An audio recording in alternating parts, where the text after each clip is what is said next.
Assalamualaikum warahmatullahi wabarakatuh. Bertemu lagi bersama saya Bu Sabrina Anissa Putri. Halo anak-anakku kelas 6.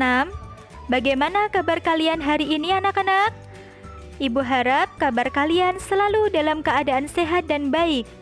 Yang pastinya kalian harus tetap semangat ya. Meskipun kita belum bisa melaksanakan kegiatan belajar di sekolah, akan tetapi hal tersebut tidak boleh mengurangi semangat kita untuk terus belajar.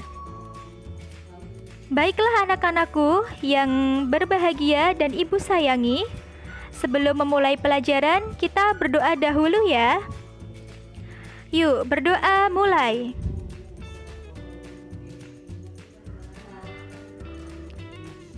Berdoa selesai. Semoga dengan doa kita tadi, kita diberikan kemudahan dalam belajar, serta pandemi ini segera berakhir dan kita bisa bertemu secara langsung di sekolah. Baik anak-anak, pada pertemuan kali ini, Ibu akan memberi materi melalui video pembelajaran ini. Kira-kira ada yang tahu tidak ya, materi apa yang akan Ibu sampaikan?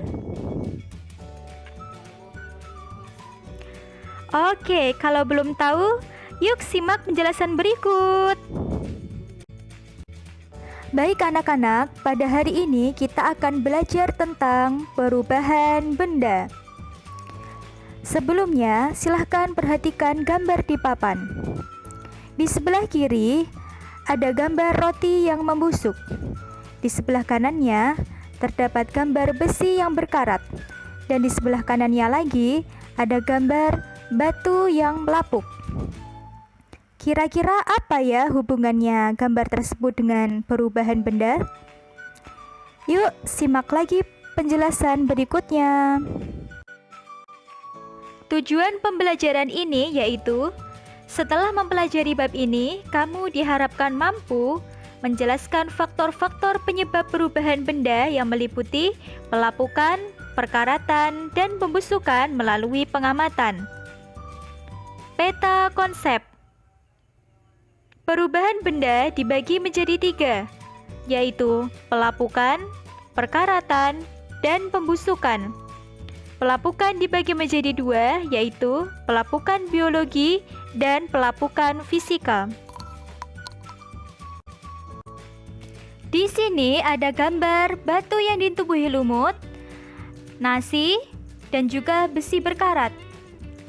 Coba kamu perhatikan gambar di atas. Gambar tersebut memperlihatkan perubahan yang terjadi pada benda. Batu yang ditumbuhi lumut, nasi yang terbuat dari beras, dan karat pada besi merupakan benda-benda yang sering kita jumpai di sekitar kita. Tahukah kamu apakah proses perubahan yang terjadi pada benda-benda tersebut? Apa pula yang menyebabkan peristiwa tersebut terjadi? Pada bab ini, kita akan mempelajari tentang perubahan yang terjadi pada benda. Pelajarilah dengan seksama agar kamu dapat memahaminya. Yuk, mari kita pelajari faktor penyebab perubahan benda. Yang pertama, pelapukan. Pelapukan adalah perubahan benda menuju kehancuran. Proses perubahan pada benda membutuhkan waktu yang berbeda. Ada yang singkat, ada yang lama. Benda yang dapat mengalami pelapukan adalah batu dan kayu. Batu dikatakan mengalami pelapukan jika pecah atau hancur menjadi batuan kecil-kecil. Sedangkan kayu dikatakan mengalami pelapukan jika menjadi rapuh dan keropos. Tahukah kamu apa yang menyebabkan batuan atau kayu dapat mengalami pelapukan? Faktor-faktor yang menyebabkan benda bisa lapuk adalah: A. Faktor makhluk hidup, disebut pelapukan biologi atau organik. B. Faktor alam, disebut pelapukan fisika atau mekanik. Untuk penjelasannya, simak penjelasan berikut. A. Pelapukan biologi atau organik. Pernahkah kamu melihat batuan yang ditumbuhi oleh pohon atau lumut? Pohon dan lumut dapat tumbuh di batuan karena di tempat itu ada sedikit tanah dan air. Hal tersebut banyak terjadi di daerah yang lembab. Jika semakin besar akarnya akan mencengkeram semakin kuat sehingga dapat memecahkan batuan. Untuk contohnya, perhatikan gambar di samping. Gambar tersebut adalah pelapukan biologi pada batu. Pernahkah kamu melihat kayu yang telah dimakan rayap? Kayu tampak berlubang-lubang dan akan mudah patah atau keropos. Rayap telah memakan kayu sedikit demi sedikit sehingga menimbulkan lubang-lubang. Kayu yang telah dimakan rayap dikatakan mengalami proses pelapukan organik atau biologi. Untuk contoh gambar pelapukan biologi pada kayu, ada di sebelah kiri. Pelapukan biologi atau organik disebabkan oleh makhluk hidup seperti pohon, lumut, dan rayap. B. Pelapukan fisika atau mekanik. Dari mana pasir itu berasal? Pernahkah kamu melihat patung batu yang rusak?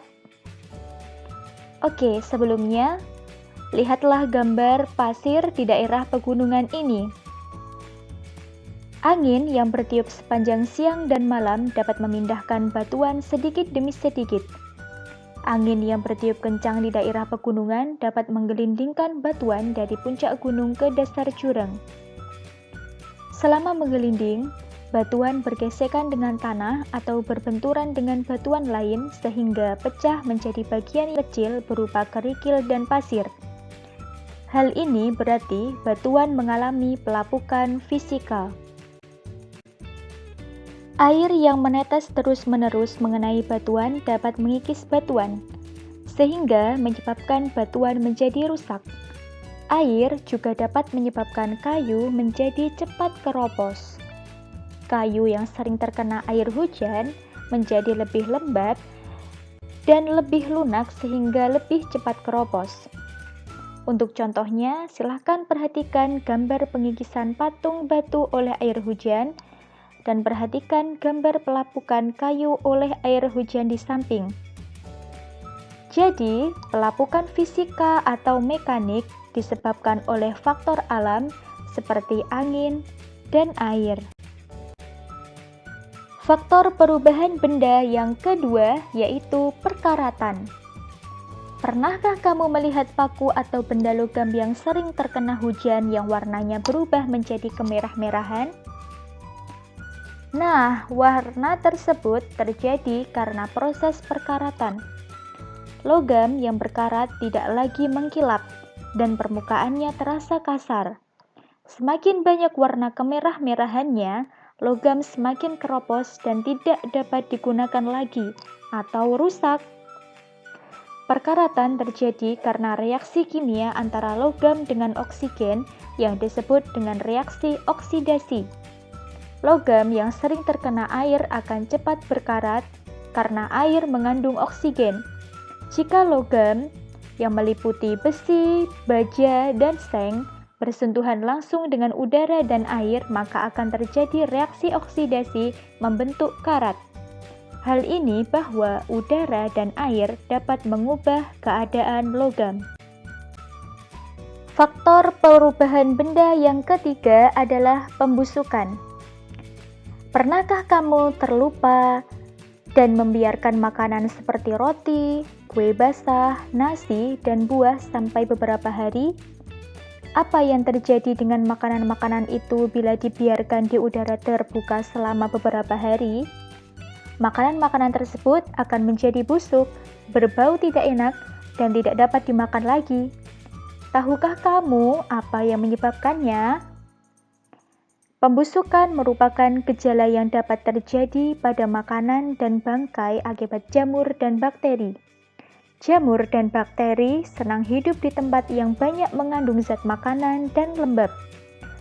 Bahan-bahan makanan yang cepat membusuk diantaranya seperti ikan, daging, nasi, sayuran, buah-buahan, kue basah, dan roti.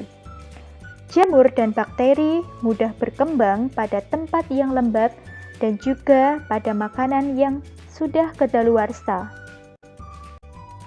Peristiwa perubahan benda sangatlah merugikan bagi kita. Untuk itu, yuk kita pelajari upaya pencegahan peristiwa perubahan benda. Yang pertama, pelapukan. Dapat dicegah dengan A. Kayu dicat atau dipernis untuk mengurangi penyerapan air. B.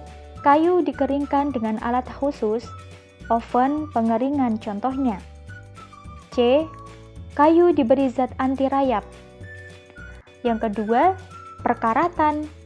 Untuk mencegah perkaratan pada logam, yaitu dengan menghalangi air dan udara berinteraksi atau bersentuhan langsung dengan logam. Caranya dengan pengecatan atau membuat benda tetap kering.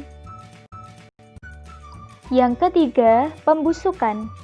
Cara untuk mencegah pembusukan yaitu yang pertama, pengeringan. Makanan yang dikeringkan sehingga jamur dan bakteri tidak bisa hidup di makanan itu, yaitu dengan cara dijemur. Yang kedua, pembekuan atau pendinginan. Menempatkan makanan dalam suhu yang sangat rendah, yaitu dengan cara di freezer. Yang ketiga, pemanasan dengan cara merebus atau mengukus makanan. Yang keempat, diberi bahan kimia. Pemberian bahan pengawet akan mencegah pertumbuhan jamur dan bakteri. Baik anak-anak, itulah penjelasan dari Ibu tentang perubahan benda, faktor-faktor penyebabnya, serta cara pencegahannya. Bagaimana? Apakah sudah paham? Jika ada yang belum jelas, silahkan hubungi Ibu melalui WhatsApp ya.